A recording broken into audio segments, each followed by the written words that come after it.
Welcome to Young Learners Curriculum. Get ready for the latest adventure. Don't forget to give us a like and subscribe.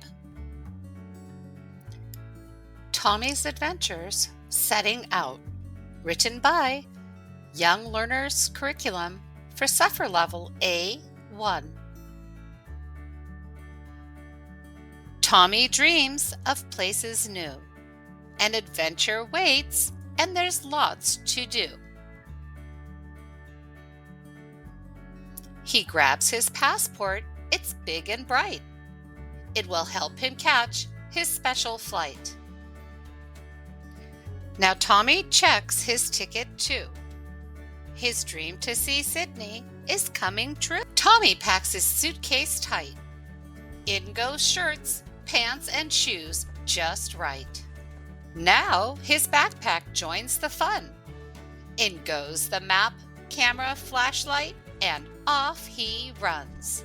He hops inside a taxi fast. He waves goodbye, beep beep, and he's off at last. At the airport desk, he stands in line. The agent checks, and Tommy's doing fine. He stops to buy a snack or two. He selects water and chips.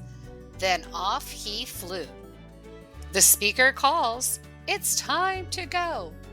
Tommy walks to the gate, really slow.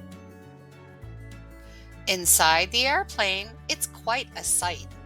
He stores his bag, sits, and puts the seatbelt tight. Up goes the plane, and the world looks small. He smiles out the window and sees it all. He sleeps and dreams of Australia so far away. When he wakes, it will be a brand new day.